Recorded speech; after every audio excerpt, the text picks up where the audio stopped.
The sun beat down on the backs of those working the coffee harvest in Hope's Peak, a small town nestled among the Blue Ridge Mountains in the heart of Virginia.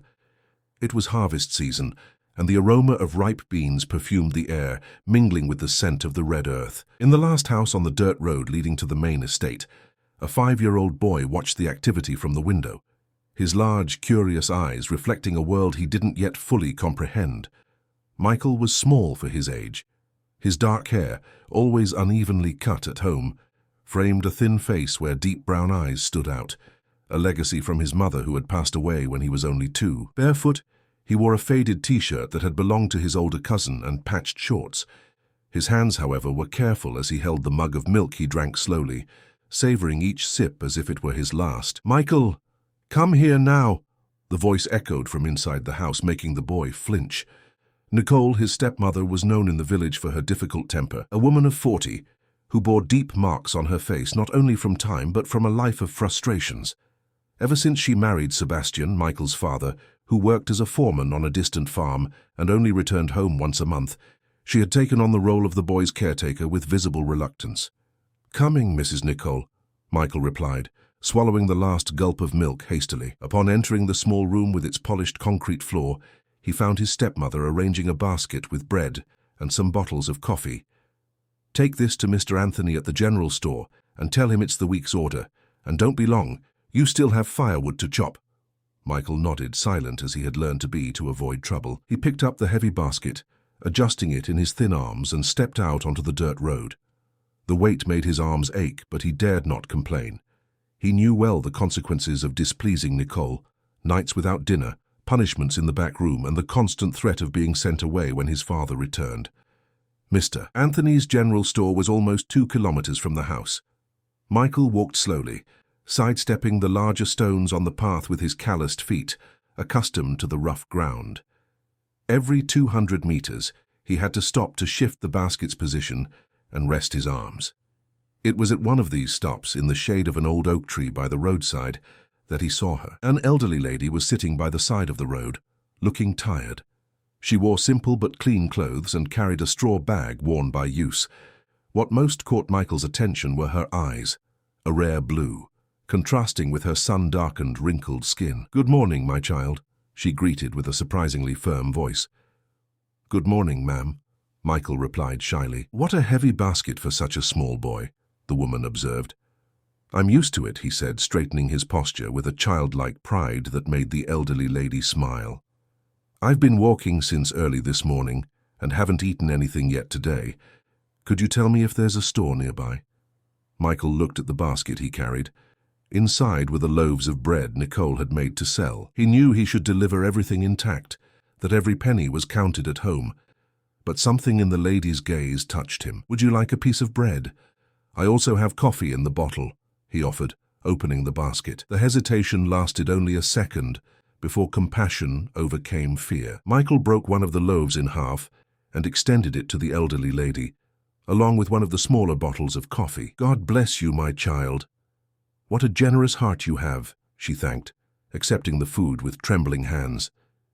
Michael sat beside her as she ate, watching the birds fly among the trees. There was something about the lady's presence that made him feel safe, a sensation he rarely experienced. "What's your name, kind-eyed boy?" she asked after finishing her coffee. "Michael, ma'am. And yours?" "My name is Helen. Helen Montague," she replied, studying the boy's face with interest. "Do you live around here?" "Yes, that way," Michael pointed, "with my father and Mrs. Nicole. But Dad's working far away." The conversation continued for a few minutes, with Michael answering the lady's simple questions about his life. When he realized he had delayed longer than he should have, he jumped up. "I have to go, Mrs. Helen. If I'm too long, I'll get in trouble." "Thank you for the food, Michael. We'll see each other around," she said with an enigmatic smile. The boy resumed his path hurriedly, arriving at the general store breathless. He delivered the basket and returned home even faster, fearing Nicole's reaction to his delay.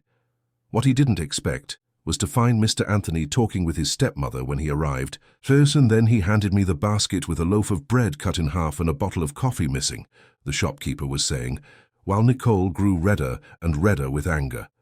Her eyes turned to Michael as soon as he entered the yard. "You ungrateful brat," stealing what's ours to give to just anyone on the road? It wasn't just anyone, Mrs. Nicole, Michael tried to explain, his voice small. It was an elderly lady who was hungry. I don't care. That bread is our livelihood. Do you think life is easy? Do you think money falls from the sky? Nicole advanced, grabbing the boy's thin arm tightly. Your father will hear about this charity of yours with what isn't yours. Mr. Anthony, embarrassed by the scene, quickly said goodbye and left. Michael felt tears sting his eyes, but he held them back. He had learned that crying only made the situation worse. The punishment came swiftly. Without dinner that night, Michael was sent to the back room, where old tools shared space with sacks of grain. But the worst was yet to come. The next morning, before the sun had fully risen, Nicole entered the back room and threw a bundle of cloth at Michael's feet. Take your things and get out of here. I don't raise brats who steal from me. But Mrs. Nicole, please don't do this. Dad will be angry. Michael pleaded, trembling with fear. Your father will understand when I explain that you've been stealing. Go, get out, and don't come back. She pushed him out, throwing the small bundle with his few clothes and a wooden top his father had given him for his last birthday. Before he could say anything else, the door slammed shut. Michael stood there, his world collapsing around him. He was only 5 years old and alone, expelled from the only home he had ever known, without understanding what he had done so wrong to deserve such a punishment. With the bundle in his trembling hands, Michael walked down the dirt road, tears now running freely down his face. He didn't know where to go. He thought of looking for Mr. Anthony, but he was ashamed and afraid that he too would be angry. He walked aimlessly until he found a large ancient oak tree whose dense shade offered some shelter. There, leaning against the rough trunk, little Michael huddled, hugging his knees. His stomach ached with hunger, but the pain in his chest was greater. As the sun rose in the sky, bringing the typical heat of that Virginian summer, he tried to understand why helping someone hungry could be so wrong. What Michael didn't know, as the tears dried on his face, was that this seemingly simple act of kindness was about to change his destiny forever. Hours passed slowly for Michael, huddled under the ancient oak tree. His little stomach rumbled with hunger, and thirst began to set in as the sun climbed higher in the sky. The few workers who passed by on the road barely noticed the boy hidden among the roots of the large tree. Some who saw him continued on, perhaps thinking he was just playing or resting. The afternoon was already well advanced when firm footsteps approached. Michael looked up, startled, only to recognize the face of the lady he had helped the day before. Mrs. Helen now walked with a carved wooden cane, looking less tired and more alert. "Michael, what are you doing here alone at this hour?" she asked, her brow furrowed with concern upon seeing the boy's state. The boy's lips trembled and he could no longer hold back his tears. Between sobs he recounted what had happened, how he had been punished and then expelled from home for sharing the bread and coffee. Mrs. Helen listened in silence, her face transforming into a mask of contained indignation. When Michael finished speaking, she knelt with some difficulty until she was at his eye level.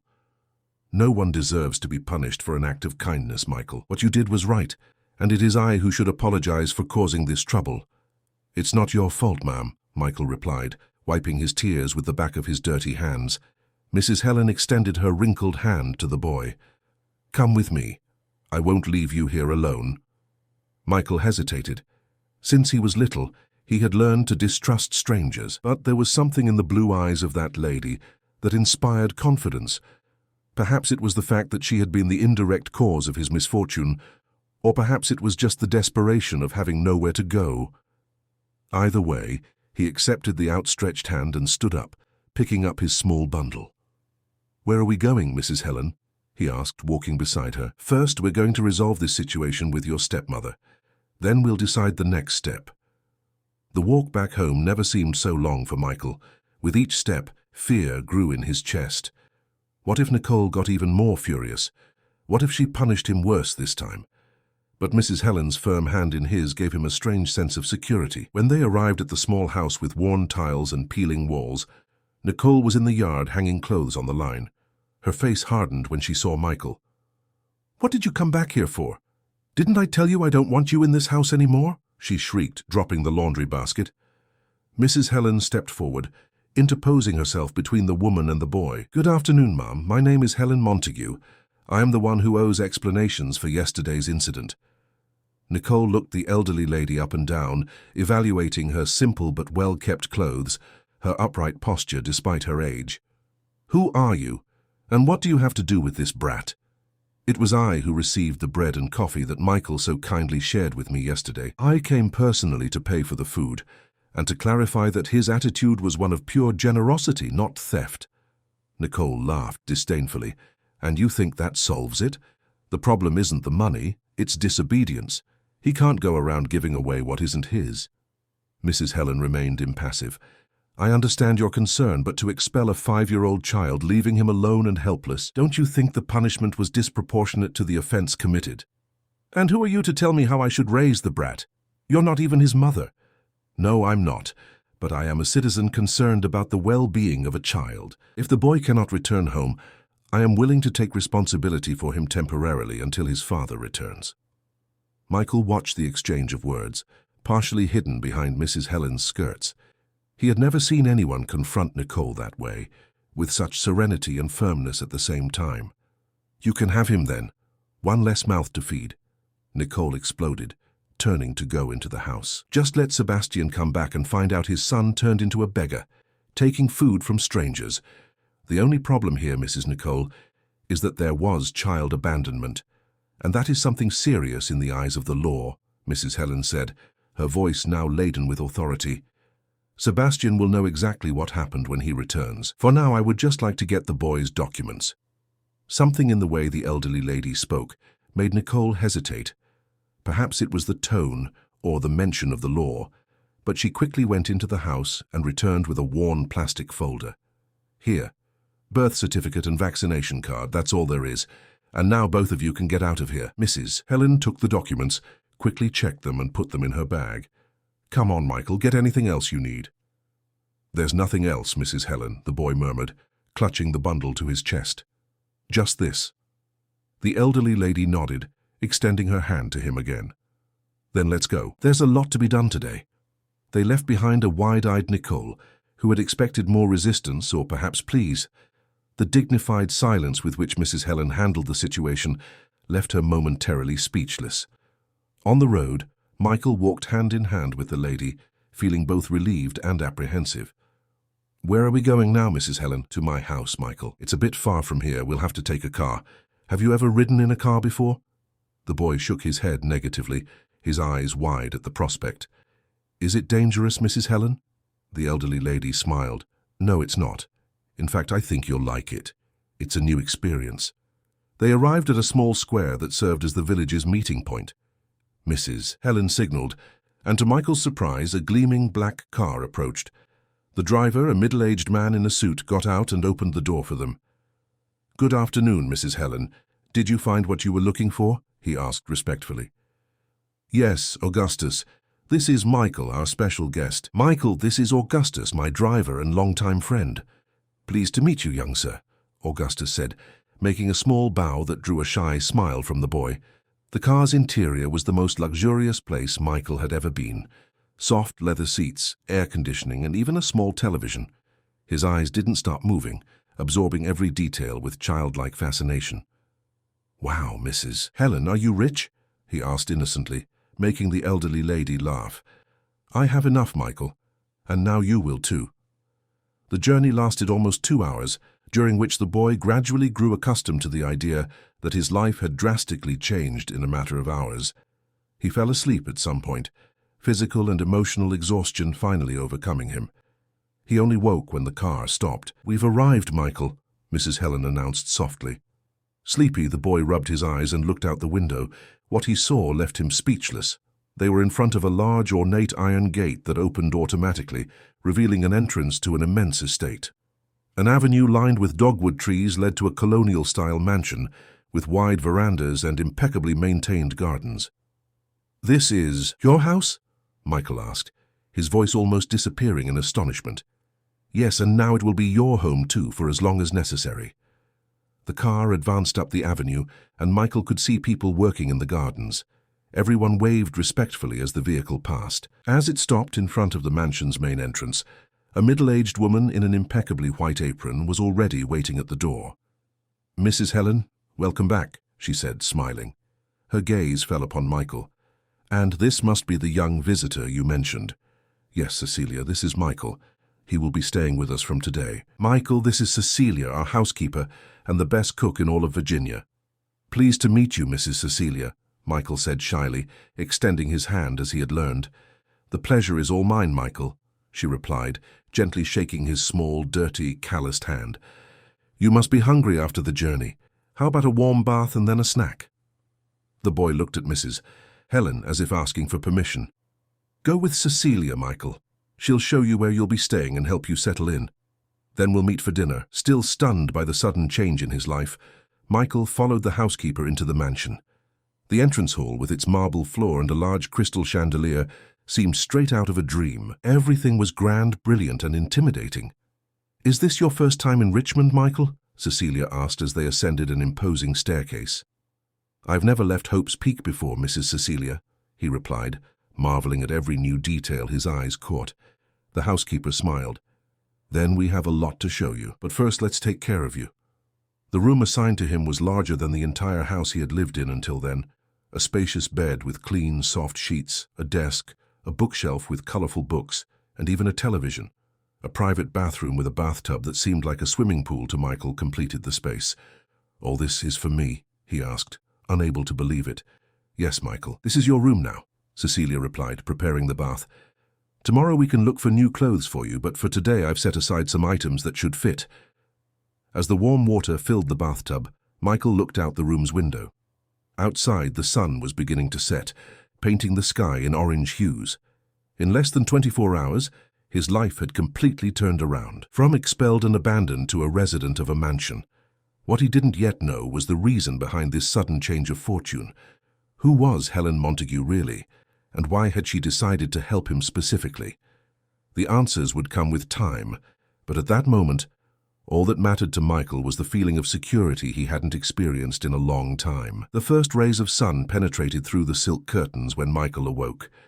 For a moment he was disoriented, not recognizing the spacious and comfortable room he was in. Then, the memories of the previous day returned, being expelled from home, the encounter with Mrs. Helen, the arrival at the mansion. He sat up in bed, still unable to believe the turnaround his life had taken. He heard a soft knock at the door and Cecilia entered, carrying a tray. "Good morning, Michael. I brought your breakfast." The boy's eyes widened at the tray: warm cheese buns, cornmeal cake, fresh cut fruit, a glass of milk, and another of orange juice. He had never seen so much food just for himself. "All this is for me, Mrs. Cecilia?" he asked hesitantly. The housekeeper smiled tenderly. "Yes, and you can eat as much as you like. Afterwards, if you're still hungry, just let me know and we'll prepare more." After breakfast, Michael was introduced to the rest of the house and the staff. Augustus, the driver he had already met; Josephine, the gardener who cultivated the most beautiful flowers; Robert, the caretaker responsible for maintenance; and Teresa, Mrs. Helen's personal assistant. Teresa, a woman of about 40, formally dressed and with a serious expression, was the only one who didn't smile upon meeting him. Her evaluative gaze made Michael shrink a little, feeling out of place in his borrowed clothes, still too large. "Mrs. Helen awaits you both in her office," Teresa informed them, leading them down a corridor adorned with paintings depicting American landscapes. The office was an imposing environment: floor-to-ceiling bookshelves, a massive carved wooden desk, and behind it, Mrs. Helen, who looked different from the day before. She wore gold-rimmed glasses. Her grey hair was elegantly styled, and she wore a skirt and blazer set that gave her an air of authority Michael hadn't noticed before. "Good morning, Michael," she greeted, smiling. "Did you sleep well?" "Yes, ma'am. I've never slept in such a soft bed." Mrs. Helen indicated a chair in front of her. "Sit down. We have some matters to discuss. Teresa, please note everything we talk about." The assistant nodded, opening a tablet. "Michael," Mrs. Helen began, "yesterday was very eventful, and we didn't have a chance to talk properly. You must be wondering why I brought you to my home." The boy nodded, nervous. "I will be frank with you. When you offered me that bread and coffee yesterday, it wasn't just an act of kindness I witnessed. I saw something special in you, a genuine compassion that is rare nowadays." She paused, adjusting her glasses. "Also, for a long time, I've been looking for someone to keep an old lady like me company." Michael frowned, confused. You have so many people working here. Yes, but it's not the same. Employees aren't family, you understand? She smiled, but there was a shadow of sadness in her eyes. I lost my only son many years ago, and since then I've lived alone in this house that's too big. I'm so sorry, Mrs. Helen, Michael said, genuinely distressed. Thank you, dear. The question now is, would you like to stay with me until your father returns? I can offer a home, education, and everything you need. And when will my father return? The boy asked, suddenly remembering Sebastian. We will talk to him, explain the situation. Your father seems to be a hard-working man, but unfortunately, he chose his partner poorly. If he agrees, you can stay here, receiving regular visits from him. Michael thought of his father, a quiet, tired man, always absent. He remembered the few times they had played together, the rare displays of affection, always stifled by Nicole's intimidating presence. Perhaps his father would truly be happy to know he was being well cared for. I want to stay, Mrs. Helen. The elderly lady smiled, satisfied. Excellent. Teresa, schedule Dr. Menzies for this afternoon. I want to start the legal procedures immediately. Also, schedule an appointment with Dr. Carter for a complete checkup and contact Chestnut Creek School for an educational assessment, Teresa typed quickly on the tablet. Yes, ma'am. Anything else? Yes, contact the purchasing staff to arrange a complete wardrobe, school supplies, and everything a 5-year-old child might need. Michael watched, impressed by the efficiency with which his new life was being organized. After Teresa left, Mrs. Helen stood up and walked around the desk, sitting in the chair next to him. Michael, I know this is all very sudden. It will take time to get used to it. If you have any doubts or feel sad, you can come to me any time, all right? The boy nodded, swallowing a lump in his throat. It was strange to receive so much care after years of rejection and coldness. The morning passed in a whirlwind of activities. Michael was taken shopping for the first time in his life, tried on new clothes, received shoes, something he had never had before, and even toys. The afternoon was dedicated to appointments, doctor, dentist, and a kind lady who asked several questions about what he knew and what he would like to learn. At dinner, exhausted but happy, he told Mrs. Helen about his day. It was the first time someone had truly listened to him attentively, asking questions, genuinely interested in what he had to say. Tomorrow, we'll start your lessons at home, she explained. Teacher Celine will come every morning to help you reach the appropriate level for your age. In a few months, if all goes well, you'll be able to attend regular school. Will I learn to read, Mrs. Helen? Michael asked, excited. That and much more, my dear. The world of books is fascinating, and I'm sure you'll love it. Meanwhile, kilometers away in Hope's Peak, Nicole watched the local news on the small living room television. A report caught her attention. A photo of Helen Montague, identified as one of the wealthiest and most influential women in Virginia, was displayed, while the reporter spoke about her charitable foundation. Nicole's face paled as she recognized the elderly lady who had taken Michael. She wasn't just a simple old woman, but a millionaire owner of businesses, estates, and properties throughout the state. The report mentioned her reclusion in recent years after the tragic loss of her only son in an accident. Nicole's calculating mind began to work quickly. She had expelled Michael, handing him over to one of the most powerful people in the state. A mistake that now seemed like an opportunity. If she played her cards right, she could profit from the situation. After all, legally, the boy was still under her guardianship. With a malicious smile, she picked up the phone and dialed the number she rarely used, that of the camp where Sebastian worked. It was time to bring her husband back. At the Montague mansion, oblivious to Nicole's machinations, Michael experienced his first truly peaceful night's sleep. His dreams, once populated by fears and insecurities, now filled with possibilities. The next morning, the first lesson with teacher Celine was a revelation. Michael proved eager for knowledge, absorbing every new piece of information with enthusiasm. His natural intelligence, previously suppressed by a lack of stimulation, began to flourish. He has extraordinary potential, Celine commented to Mrs. Helen after the lesson. With proper guidance, he will quickly reach the level of children his age and perhaps even surpass them. Mrs. Helen watched the boy from afar as he explored the library, running his little fingers over the colorful spines of the children's books. Something in her heart, long dormant from the pain of loss, began to awaken. Teresa approached discreetly. Dr. Menzies has arrived, ma'am. In the office, the lawyer, a middle-aged man with a serene expression, listened attentively to Mrs. Helen's account of how she had found Michael and the circumstances of his abandonment. Legally, the situation is complex, Dr. Menzies explained after hearing everything. The stepmother does not have the authority to simply expel the boy. The father, as the holder of parental authority, needs to be involved in the decisions. And regarding the abandonment complaint, we can file a report, but the ideal would be to talk to the father first.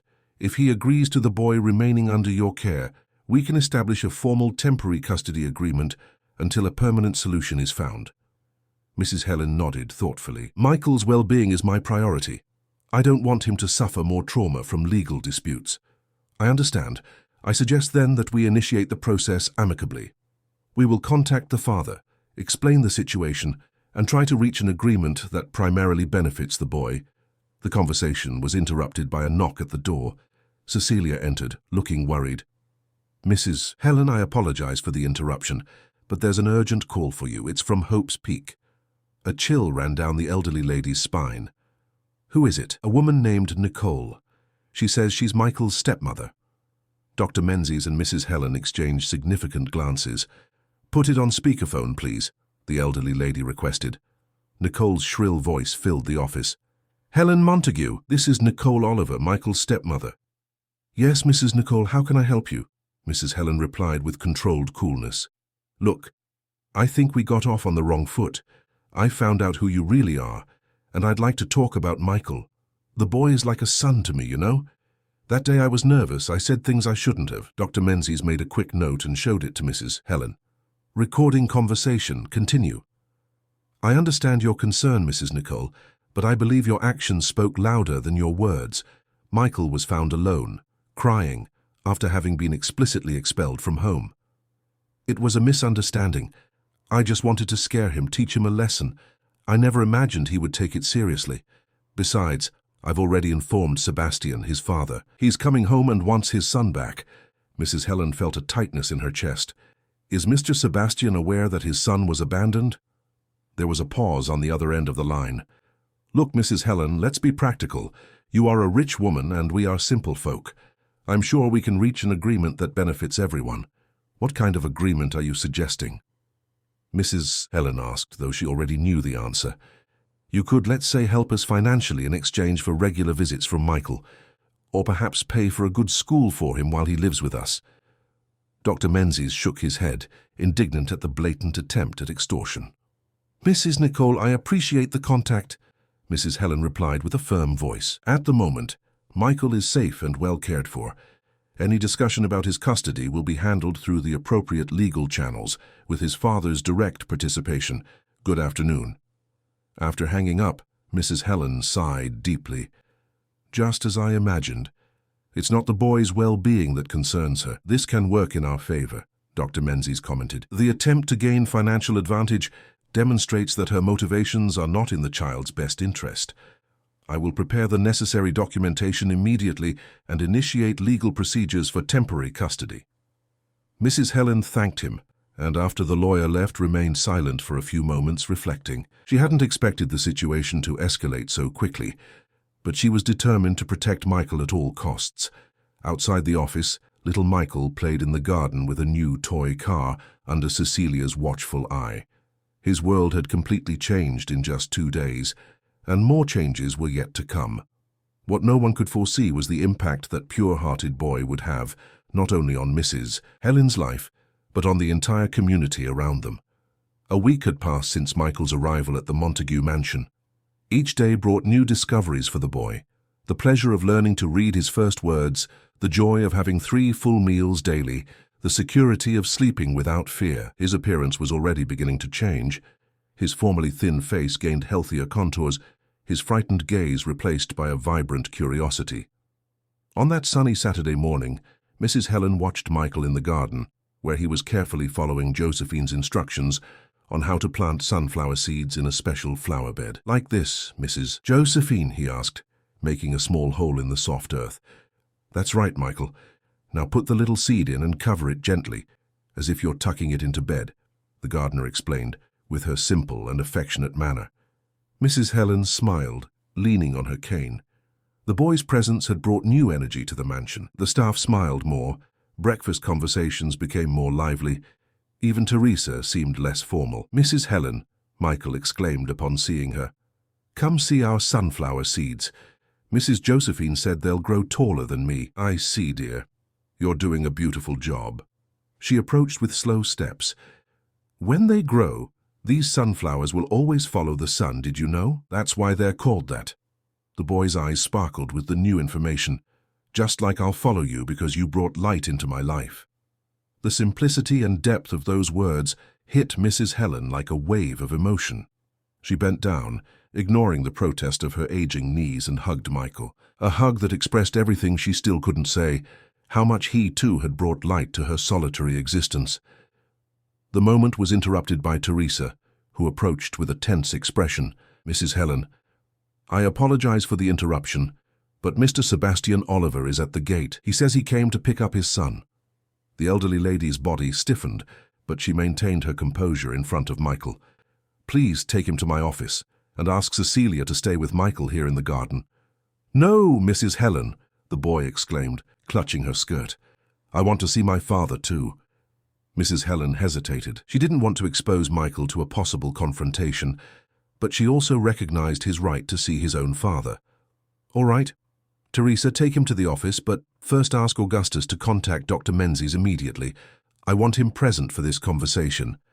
While Cecilia took Michael to wash and change his clothes, Mrs. Helen went to the office, mentally preparing for the meeting. She didn't know Sebastian personally, but from the little information she had, she knew he was a hard-working man, yet absent in his son's upbringing. When she entered the office, she found a man of about 40, tall and thin, with a sun-bronzed face and hands calloused from hard work. He wore simple but clean clothes and held a worn hat between his hands, clearly uncomfortable in that luxurious environment. "Good afternoon, Mr. Sebastian. I am Helen Montague," she introduced herself, extending her hand. "Good afternoon, ma'am," he replied, shaking her hand shyly. "I came to pick up my son, Michael. My wife told me you took him from our house." Mrs. Helen indicated a chair. "Please sit down. There's a lot for us to discuss before any decision is made." "With all due respect, ma'am, there's nothing to discuss. Michael is my son and should be with his family." "I fully agree that he should be with his family," Mrs. Helen replied calmly. "But I am concerned about the circumstances in which I found him. Are you aware that your son was expelled from home by your wife? That he was found alone, abandoned, crying under a tree?" Sebastian looked away, visibly embarrassed. "Nicole told me there was a misunderstanding. She never really meant to expel him. She was just trying to discipline him." "Mr. Sebastian, expelling a 5-year-old child is not discipline. It is severe neglect. Your son shared food with an elderly lady, me, and for that act of kindness he was severely punished." The words fell heavily on Sebastian, who seemed torn between loyalty to his wife and concern for his son. At that moment, the door opened and Michael ran in. "Dad!" Sebastian's tired face lit up at the sight of his son. He knelt and opened his arms, receiving the boy's enthusiastic hug. "Michael, how are you, son?" "I'm fine, Dad. Mrs. Helen takes care of me. Look at my new clothes. And I learned to write my name and to use a fork and knife, and I planted sunflowers today." Sebastian looked at his son with astonishment, noticing the evident changes. His fuller face, his new clothes, the excitement in his voice. "So you really do look well, son," he said, his voice choked with emotion. Mrs. Helen watched the interaction attentively. The love between father and son was evident, despite the distance life had imposed. "Mr. Sebastian, I don't want to separate Michael from his father," she finally said, "but I need to be sure that he will be safe and well cared for." "I want that too, ma'am." "Then I suggest we talk as responsible adults, thinking only of his well-being." Mrs. Helen paused. "Michael has shown extraordinary potential. In just 1 week, he has already begun to learn to read and write. He is receiving medical care, adequate nutrition, and all the support to develop fully." Sebastian seemed increasingly uncomfortable. "Are you saying I can't give him that?" "I am not judging your capabilities as a father, Mr. Sebastian. I am merely stating facts. You work far away, leaving Michael in the care of your wife, who has clearly demonstrated not having his best interest at heart." The conversation was interrupted by the arrival of Dr. Menzies, who formally introduced himself. "Mr. Sebastian, I am the Montague family's lawyer. We are initiating legal proceedings regarding Michael's custody based on the abandonment documented by Mrs. Nicole. Legal proceedings, but he's my son, Sebastian protested, standing up. No one is questioning your paternity, Mrs. Helen intervened. We are questioning the conditions in which Michael lived and the treatment he received. Michael, feeling the rising tension, grabbed his father's hand. Don't fight, Dad. Mrs. Helen is good. She helped me when I was hungry and cold. Those simple words seemed to hit Sebastian deeply. He knelt again before his son. Michael, do you want to go back home with me and Nicole? The boy looked at his father, then at Mrs. Helen, clearly divided. I wanted to stay with you, Dad, but I'm afraid of Mrs. Nicole. She hit me when I gave Mrs. Helen food and sent me away. Sebastian closed his eyes for a moment, absorbing the impact of those honest words. When he opened them again, there was a new determination in his gaze. Mrs. Helen, Dr. Menzies, can we speak in private? Michael, can you wait outside with the lady who brought you in? After Michael left, accompanied by Cecilia, Sebastian sat down again, running his hands over his tired face. I'll be honest. I married Nicole after Michael's mother passed away. She never treated my son as she should have, but I thought it was better than leaving him with no one while I worked. He paused painfully. When she called me saying Michael was with you, I was worried at first. Then she mentioned you were rich, influential, and insinuated we could get some benefit from this situation. Dr. Menzies exchanged a significant look with Mrs. Helen. I didn't agree with that, Sebastian continued.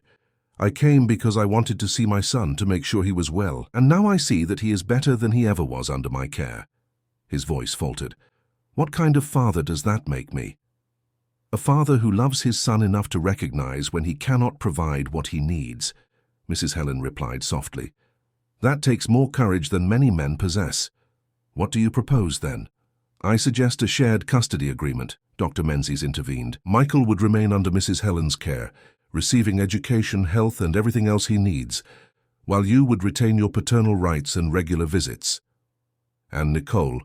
Sebastian asked hesitantly. That would depend on you, Mrs. Helen replied. But I must make it clear that after what happened, I would not feel comfortable allowing Michael to be under her care again, without supervision. Sebastian nodded slowly, as if processing all the information. Can I think about it? Talk to Michael alone? Of course, take all the time you need. While Sebastian talked with his son in the garden, Mrs. Helen and Dr. Menzies discussed the next steps. He seems genuinely concerned about the boy's well-being, the lawyer commented. Yes, unlike his wife, who only sees Michael as a potential source of income, Mrs. Helen replied with bitterness. Do you think he will agree to our terms? I believe so.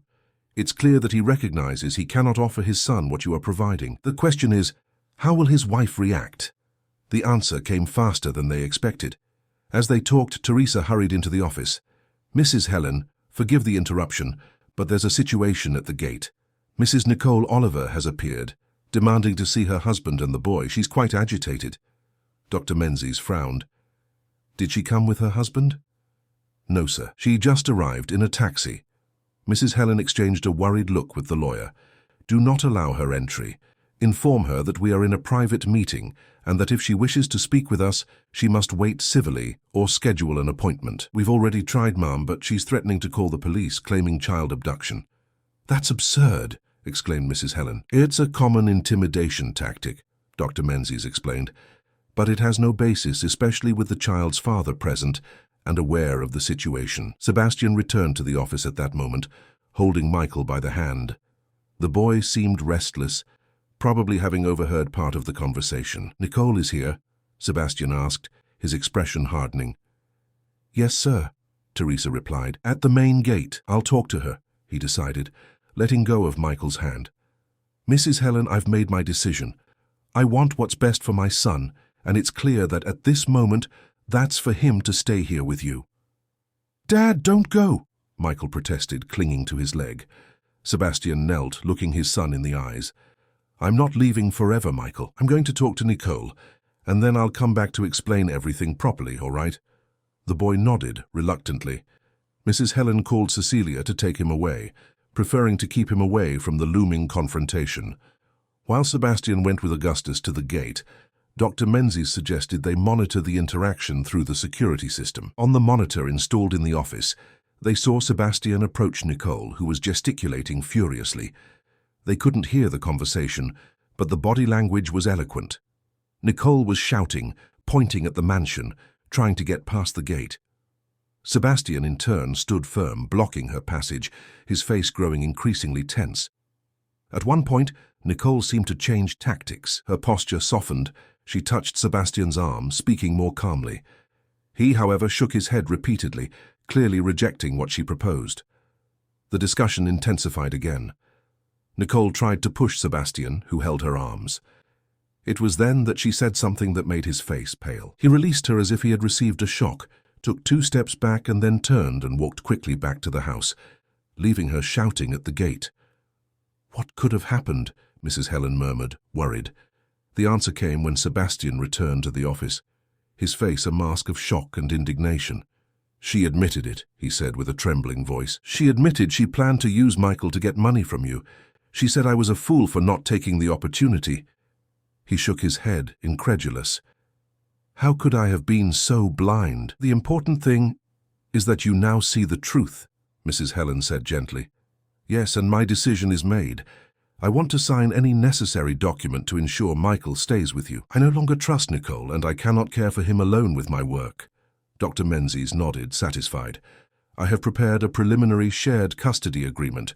You retain all paternal rights, may visit Michael whenever you wish, but you authorize him to reside permanently with Mrs. Helen, who will be responsible for his education, health, and general well-being." While Sebastian read and signed the documents, outside, Nicole continued to cause a scene, until security finally called the police. When the authorities arrived, they found her in an agitated state, making incoherent accusations. The officer, after briefly hearing her version, contacted the mansion. Dr. Menzies explained the situation, showing the documents newly signed by Sebastian. Satisfied with the explanation and the legal documentation, the officer advised Nicole to leave, or she would be detained for disturbing the peace. Momentarily defeated, she got into the waiting taxi and left, casting a last hateful glance at the Montague mansion. Inside the house, Michael had fallen asleep in Cecilia's lap, exhausted by the day's emotional roller coaster. When Sebastian saw him, his eyes filled with tears. "I promise I'll come see him whenever I can," he told Mrs. Helen, "and I thank you for taking care of him as I should have done. He is an extraordinary child, Mr. Sebastian. He has much of you in him, the same kindness, the same inner strength." After Sebastian's departure, Mrs. Helen sat beside the sleeping Michael, observing his serene little face. The battle had been won, but she knew the war was just beginning. Nicole would not give up easily, especially now that she had glimpsed the possibility of financial gain. What Mrs. Helen didn't imagine was how far the stepmother would be willing to go to get what she wanted, nor how that story, born of a simple act of kindness, would end up transforming not only Michael's life, but that of the entire community around them. 3 months passed since the shared custody agreement. Life at the Montague mansion had found a new normal, centered on Michael's needs and development. The boy blossomed like a plant that finally finds fertile soil and adequate light. His natural intelligence, previously suffocated by neglect, now fully revealed itself. On a sunny Sunday morning, while having breakfast on the veranda overlooking the garden, Michael watched the sunflowers he had planted with Josephine. They were enormous now, their yellow faces turned toward the rising sun. "Mrs. Helen, look how much they've grown. They're almost as tall as you," he exclaimed, enthusiastic. The elderly lady smiled, admiring not only the flowers but especially the boy's transformation. Michael now spoke fluently, used cutlery naturally, and dressed appropriately for every occasion. His vocabulary had expanded enormously thanks to daily lessons and the readings they did together every night. "They're beautiful, Michael. You have blessed hands for the garden." "Mrs. Josephine says it's because I plant with love," he replied, biting into a cheese bun. "When is Dad coming to visit me today, after lunch? He promised to bring that book about constellations you asked for, remember?" Sebastian's visits had become regular. Initially shy in the mansion's luxurious environment, he gradually grew accustomed to it and developed a cordial relationship with Mrs. Helen, united by their love for the boy. After some frank conversations, Sebastian revealed that he was separating from Nicole, having finally recognized the toxicity of that relationship. As they finished breakfast, Teresa approached with her usual discretion. "Mrs. Helen, Dr. Menzies is on the phone. He says it's urgent."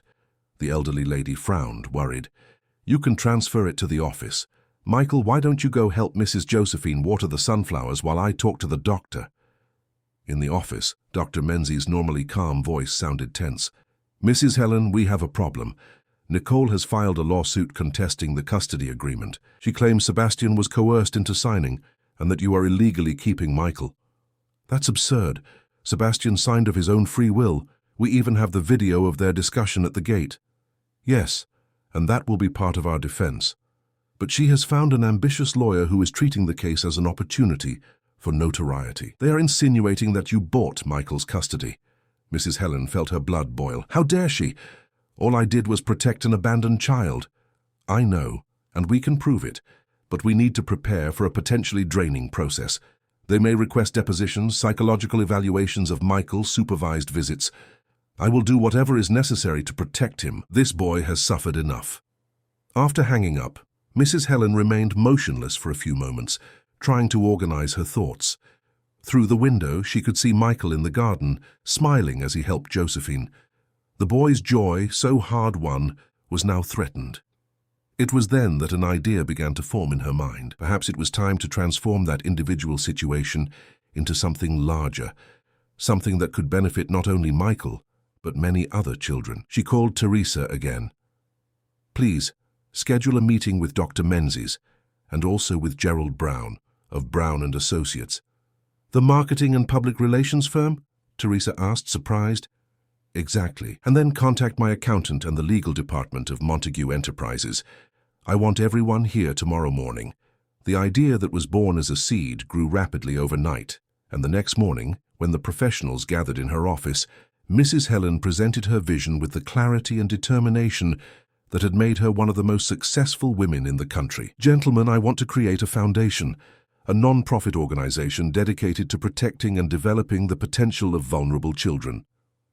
Those present exchanged surprised glances, but no one interrupted as she detailed her plan. The foundation would bear Michael's name and would initially focus on children who are victims of neglect and family abandonment, offering legal, psychological, educational support and, when necessary, temporary shelter. "I want to use part of the land adjacent to the mansion to build a model educational center, remedial classes, cultural activities, quality food, and most importantly, an environment of warmth and respect."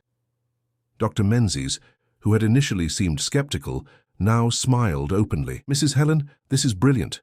Besides helping countless children, this initiative will enormously strengthen our position in Michael's case.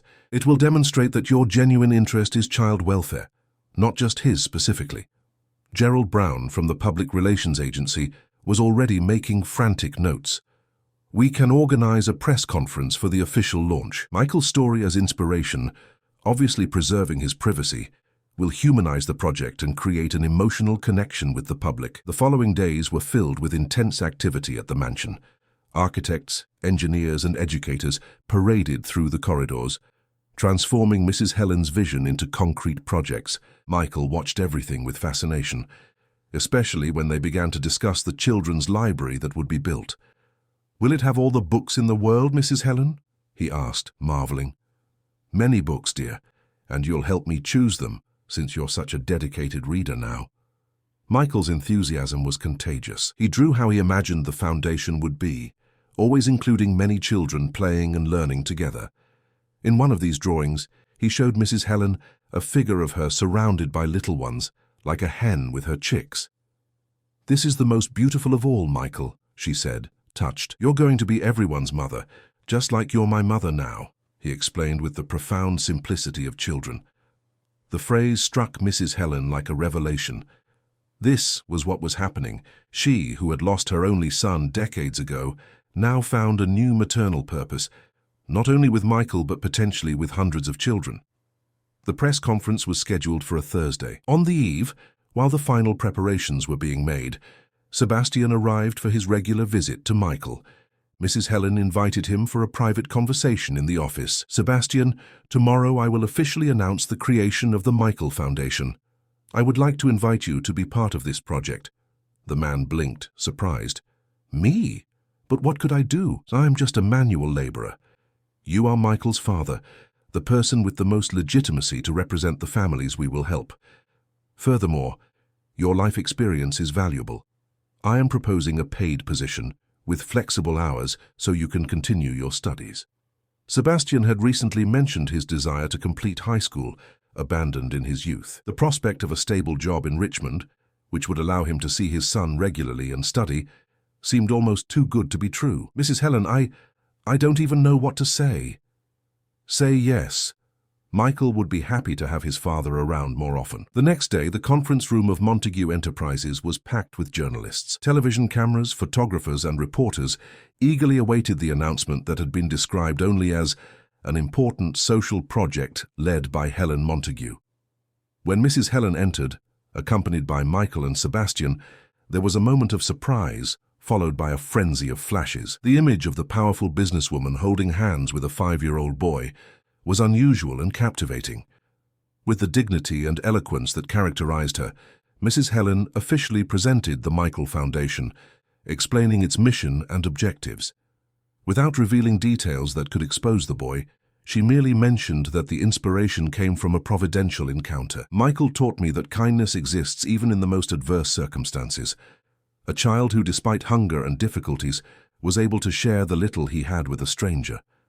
This spirit of generosity and compassion is what we want to nurture in every child served by the Foundation." Sebastian also spoke briefly, with simplicity and honesty. "As a father, I am grateful for what Mrs. Helen has done for my son, and now for so many other children. It is an honor to be part of this project." Questions from journalists cascaded, details about funding, criteria for selecting children, implementation timeline. Mrs. Helen and her team responded with transparency and enthusiasm.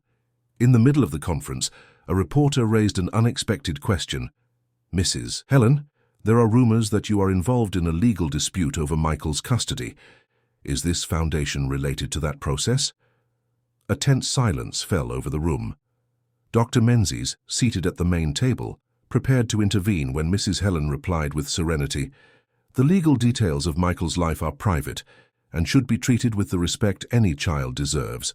What I can say is that my motivation for creating this foundation goes far beyond an individual case. It is about recognizing a systemic problem and offering concrete solutions. Michael is here today as a symbol of hope for all children who deserve a chance to develop their potential." The elegant and dignified response ended the matter, and the conference continued without further incident. At the end, as the journalists began to disperse, Michael tugged on Mrs. Helen's sleeve. "Can I say something?" he asked, shy in front of so many people. Surprised, she agreed, adjusting the microphone to the boy's height. Michael looked at the cameras with an unusual seriousness for his age. "I just wanted to say that no child should be hungry or alone. Mrs. Helen is helping me, and now we're going to help other children too. That's good, right?" The simplicity and sincerity of those words silenced the room. Several journalists, accustomed to covering tragedies and scandals, seemed genuinely moved. Michael had inadvertently provided the most powerful moment of the entire conference. The next day's headlines reflected this. "The kindness that created a foundation," read one. "From abandonment to hope, the story behind the Michael Foundation," proclaimed another. The image of Michael alongside Mrs. Helen and Sebastian graced the front pages, making them instantly recognizable. This exposure, although mostly positive, brought an unexpected side effect. Upon seeing the coverage on television, Nicole became furious. The image of her ex-husband and the boy she had expelled, now associated with one of the country's greatest fortunes, awakened a corrosive envy in her. In her small rented apartment in Chesterfield County, in the Greater Richmond area, she obsessively watched all the reports, clipped newspapers, researched online. Her lawyer, initially motivated by the possibility of notoriety, began to show hesitation in the face of the wave of public sympathy for the foundation and Mrs. Helen. "We need to rethink our strategy," he said during a meeting. "Public opinion is completely in their favor." "I don't care about public opinion," Nicole exploded. "I want what's rightfully mine. That rich old woman stole my stepson and is now using him to promote herself." "Mrs. Nicole, with all due respect, that argument doesn't hold up. We have documentary evidence that the boy was expelled from home. There are witnesses to the abandonment, and the biological father is clearly supporting the current arrangement." Reality was relentless, but Nicole refused to accept it. In her mind, distorted by greed and envy, she was the victim, unfairly separated from a child she barely tolerated when he lived under the same roof. Meanwhile, at the Montague mansion, the foundation's construction advanced rapidly. The educational center began to take shape, with spacious and bright rooms, a circular library inspired by one of Michael's drawings, and abundant green spaces. The boy's routine now included participation in the foundation's projects, appropriate for his age. He helped select books, gave his opinion on colors and furniture, and most importantly, talked with the team of pedagogues about what he thought children would like. "They need a place to keep treasures," he once said, surprising everyone. "I never had my own things before, just a top Dad gave me. It's important to have a secret place to keep special things." Thus was born the idea of treasure boxes, small wooden chests given to each child upon entering the Foundation's programs, where they could keep meaningful personal objects. Michael's sensitivity to the emotional needs of other vulnerable children impressed the experts. He had transformed his own traumatic experience into genuine empathy, something rare even among adults. One afternoon, while visiting the construction with a group of potential donors, one of the guests asked Michael directly, "And what do you want to be when you grow up, young man?" The boy thought for a few moments before replying, "I want to help children like Mrs. Helen helped me, maybe be a teacher or a doctor or a lawyer like Dr. Menzies." "Ambitious," the woman commented, smiling. "No, ma'am," Michael replied, with a seriousness that contrasted with his childish face. "It's important. When you receive help, you need to help others afterwards. It's like paying it forward." Mrs. Helen, listening to the conversation, felt her heart swell with pride. In just 3 months, that frightened and malnourished boy had transformed into an eloquent, confident, and deeply compassionate child. That night, after tucking Michael into bed and reading his usual story, she remained seated beside him, watching him fall asleep. Life had taken a son from her, but now, decades later, it had given her the opportunity to be a mother again, not only to Michael, but through the Foundation, to many other children. What she didn't know was that Nicole, consumed by resentment and seeing her legal options dwindling, was beginning to devise a desperate plan. A plan that would threaten not only the serenity they had achieved, but potentially Michael's own safety. The official inauguration of the Michael Foundation was scheduled for 2 weeks later. Invitations had been sent to authorities, business leaders, artists, and most importantly, to the first families who would benefit from the program. The anxiety and anticipation were palpable among everyone at the Montague mansion, especially for Michael, who counted the days by drawing a large, colorful calendar. On that sunny Saturday morning, Sebastian arrived for his weekly visit, bringing a surprise, a small blue bicycle. "Dad, is it for me?" Michael exclaimed, running to hug him. "Of course it is, son. It's time for you to learn to ride a bike like all children." Mrs. Helen watched the scene with a smile, leaning on her cane. In recent months, Sebastian had blossomed as much as his son. Now working as a maintenance coordinator at the Foundation, he also attended evening classes to complete his education. The relationship between father and son, once distant due to circumstances, strengthened with each encounter. "Shall we try it in the garden?" Michael suggested, already pulling his father by the hand. As the two walked away, Teresa approached Mrs. Helen with a worried expression. "Ma'am, Dr. Menzies is on the phone. It sounds urgent." In the office, the lawyer's voice sounded tense. "Mrs. Helen, Nicole has disappeared." "Disappeared? How?" "She didn't appear at the preliminary hearing this morning. When we contacted her lawyer, he informed us that he hasn't been able to locate her for 3 days. It seems she emptied the apartment where she was living and left no forwarding address." A chill ran down Mrs. Helen's spine. "This worries me, Doctor. She doesn't seem like the type of person who just gives up." "I agree. I suggest we reinforce security until we better understand the situation. I've already alerted the police, but without concrete evidence of a threat, they can't do much beyond filing a report." After hanging up, Mrs. Helen called Augustus, her driver and head of property security. She explained the situation and requested increased vigilance, especially concerning Michael. "We'll implement some additional measures without alarming the boy," she concluded. "I don't want him to feel threatened again." Augustus nodded, understanding the gravity of the situation. "Don't worry, Mrs. Helen. No one will get near the boy without us knowing." In the garden, oblivious to the adults' concerns, Michael took his first pedal strokes under his father's watchful supervision. His sunflowers, now fully grown, formed a golden corridor through which the small bicycle zigzagged. "I'm doing it, Dad, look." "You're doing great, son. Keep pedaling." Sebastian ran alongside, lightly holding the seat to balance the bicycle.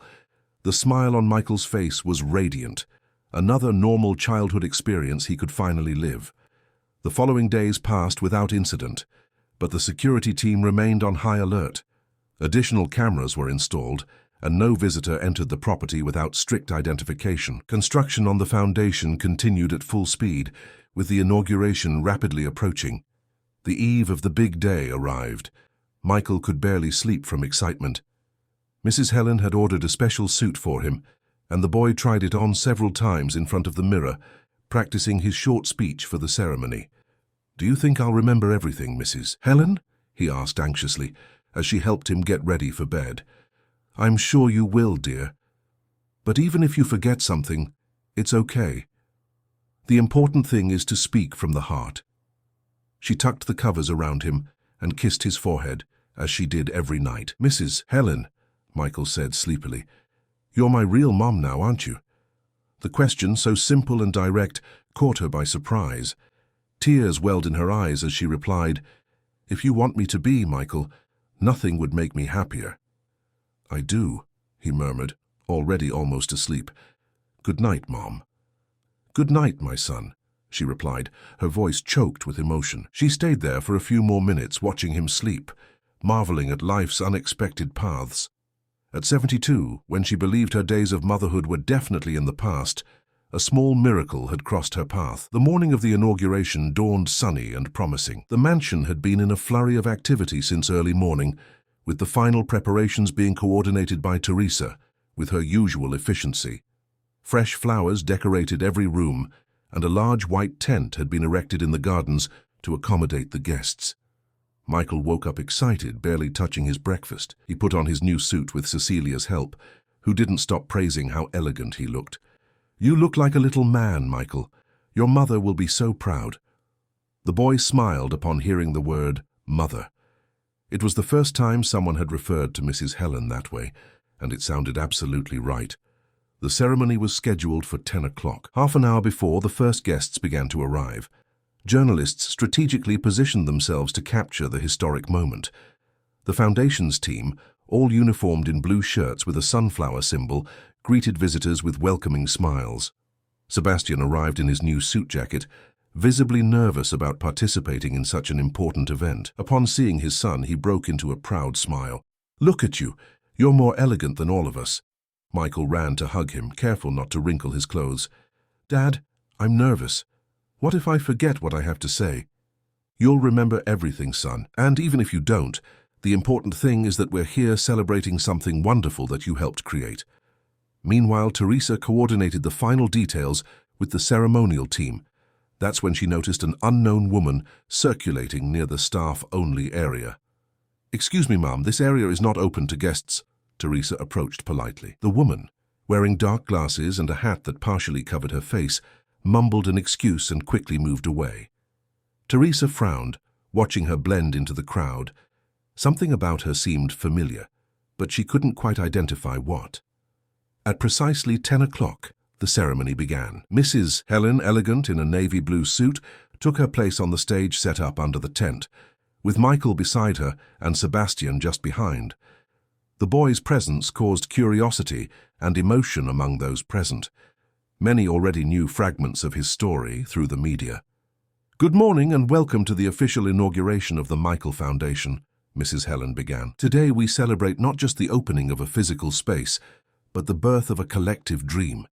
A dream of social transformation through education, nurturing, and respect for the dignity of every child." Her voice, firm and emotional, captured everyone's attention as she explained the Foundation's mission and objectives. She spoke about the families that would be served, the innovative educational projects, and the partnerships with universities and businesses. But none of this would be possible without the inspiration that brought us here, she continued, looking at Michael with tenderness. An inspiration that came from the purest and most genuine gesture, the generosity of a child who, even having so little, was able to share. It was Michael's turn to speak.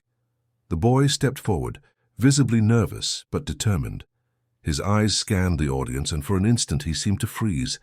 Mrs. Helen followed his gaze and felt a start as she identified in the third row the woman with dark glasses and a hat whom Teresa had noticed earlier. It was Nicole. Before she could do anything, Michael took a deep breath and began to speak, his voice small but clear into the microphone. "Hi, I'm Michael. I'm 5 years old, and I wanted to thank Mrs. Helen for helping me when I was alone. Now we're going to help other children too, so no one else has to be sad or hungry or scared." He paused, clearly having spotted his ex-stepmother in the audience. His little eyes widened momentarily, but then, with surprising courage, he continued, "I learned that we should always help when someone needs it, even if it's just a piece of bread, because small things can turn into big things like this foundation, and now many children will be able to learn, play, and be happy." The audience erupted in emotional applause. Mrs. Helen placed a hand on Michael's shoulder, proud, while discreetly signaling to Augustus, who had already located Nicole and positioned himself strategically near her. The ceremony proceeded with the symbolic ribbon cutting and the opening of the educational center's doors for visitation. Guests moved to explore the facilities, enthusiastically commenting on every detail designed for the children's comfort and development. Mrs. Helen kept Michael close by, vigilant after spotting Nicole. Sebastian had also noticed his ex-wife and remained alert, positioning himself as a protective barrier beside his son. It was during the visit to the library, the circular space inspired by Michael's drawing, that the inevitable confrontation occurred. Nicole managed to approach, removing her dark glasses and staring directly at Mrs. Helen. "Impressive what money can do, isn't it?" she said with ill-disguised bitterness, turning a story of kidnapping into charity. Sebastian stepped forward, placing himself between her and Michael. "What are you doing here, Nicole? Did you come to ruin another important day?" "I came to see with my own eyes the circus you've put on, using a child to promote yourselves. How noble." Mrs. Helen maintained her composure, aware of the curious glances that were beginning to turn their way. "Mrs. Nicole, this is a day of celebration. If you came with other intentions, I must ask you to leave." "Or what? Will you have your security guards expel me, just like you stole Michael from me?" The accusation, spoken loudly, attracted even more attention. Journalists began to approach, sensing the potential for a scandalous story. It was then that Michael, who until then had been partially hidden behind Sebastian, stepped forward. He looked directly at Nicole and, with a surprising maturity for his age, said, "You sent me away, remember? You said I couldn't come back because I gave food to Mrs. Helen. It was you who didn't want me anymore." The simplicity and truth of those words momentarily silenced Nicole. The journalists, now completely attentive, recorded every word. "Michael is being well cared for and loved," Sebastian intervened, with a new firmness in his voice. "Something you were never able to offer. Our divorce agreement is almost finalized, and his custody has already been legally decided.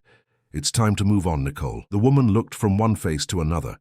Mrs. Helen, serene but determined, Sebastian, firm and protective, and Michael, whose eyes no longer showed fear, only a compassion beyond his age.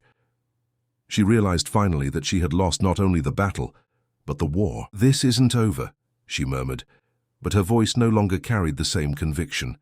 Augustus approached, accompanied by 2 police officers who were providing security for the event. "Ma'am, we need to talk about your unauthorized presence at this private event." As Nicole was discreetly escorted out, journalists approached Mrs. Helen, eager for details about what they had witnessed. "Mrs. Helen, can you explain what just happened? Who is that woman?" With her usual elegance, she replied, "I prefer not to divert the focus from the true purpose of this day, the inauguration of the Michael Foundation and the beginning of work that will benefit hundreds of children. The personal details of Michael's life are exactly that, personal, and deserve to be treated with respect." The response, diplomatic but firm, was sufficient for most present. The ceremony continued, with a festive lunch in the gardens and cultural presentations prepared by children from the local community. At the end of the day, as the last guest departed, Michael, exhausted but happy, sat between Mrs. Helen and Sebastian on a bench under the sunflowers he had planted months ago. "It was the best day of my life," he declared, swinging his little legs that barely touched the ground. "It's just the first of many, son," Sebastian replied, affectionately ruffling his hair. Mrs. Helen watched the two, her heart overflowing with gratitude and love. She looked beyond them to the new foundation building, where tomorrow the first children would arrive for remedial classes, cultural activities, and most importantly, to be welcomed as Michael had been. "Do you know what I liked most today?" Michael asked suddenly. "What, dear?" "When Mrs. Cecilia called you my mom. It feels right." Mrs. Helen felt tears forming in her eyes. "For me too, Michael." "So we can be a real family? Me, you and Dad?" Sebastian and Mrs. Helen exchanged an emotional glance over the boy's head. "We already are, son," Sebastian replied. "In a different way, but we are." The following days brought routine, now expanded to include the foundation's activities. Michael loved interacting with the other children who began attending the programs, many of them with stories as difficult as his own. With them, he shared not only toys and books, but also the hope that, no matter how difficult the beginning, there was always the possibility of a fresh start. 2 weeks after the inauguration, Dr. Menzies arrived with news. The frustrated kidnapping attempt on the day of the ceremony, it turned out Nicole planned to take Michael by force, had resulted in criminal charges against her. Given the evidence and the testimony of several present, including journalists, justice had acted swiftly. "She is detained and awaiting trial," the lawyer explained. Furthermore, the judge expedited the adoption process. "If all goes as expected, in a few months you will legally be Michael's mother." The news filled Mrs. Helen with joy, but also with renewed responsibility. That small being who had entered her life by chance, or perhaps by destiny, would now officially be her son. The legal formalization came 3 months later, in a simple ceremony at the courthouse. Michael, wearing the same suit from the foundation's inauguration, was radiant. Sebastian, present as a supporter of the process, seemed genuinely happy with the outcome. "Now you have 2 parents who love you very much," he told his son after signing the documents. "And many siblings at the foundation," Michael added enthusiastically. Mrs. Helen smiled, observing how that boy she had rescued by the side of a dirt road now became the center of a much larger movement. The Michael Foundation already served over 100 children and was expanding to neighboring counties, bringing education, culture, and above all, dignity to vulnerable families.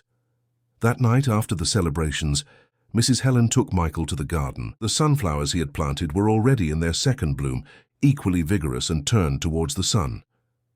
"Michael," she said, sitting on a bench, "do you remember the first time we met? When you offered me bread and coffee?" The boy nodded, snuggling beside her. "I remember. You looked tired."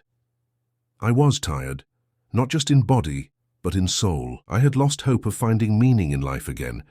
She paused, contemplating the stars that were beginning to appear in the sky. "Do you know what I learned from you that day?" "What?" "That sometimes the greatest act of kindness comes from the smallest of places. That a child with almost nothing can teach more about generosity than many adults with everything." Michael smiled, proud. "And now we're going to teach that to many other children, right?" "Exactly, and do you know why?" "Why?" "Because true wealth is not in money, material possessions, or power. It is in the ability to love and be loved, to help and be helped. It is in the certainty that no one will ever be punished for being kind." Michael reflected for a moment on those profound words, and then said, with a wisdom that seemed to go beyond his years, "And you gave me a home. Not just a big house, but a real home." "You also gave me a home, Michael," Mrs. Helen replied, embracing him. "Because home isn't just a place. It's where we find love, acceptance, and purpose. And thanks to you, I found all of that again." Under the starry sky of Richmond, surrounded by sunflowers that faithfully remained turned towards the light even after sunset, mother and son remained embraced, symbolizing the transformative power of love and compassion, living proof that the smallest gestures can indeed bring about the greatest changes. Dear listeners, We hope Michael and Mrs. Helen's story has touched your hearts.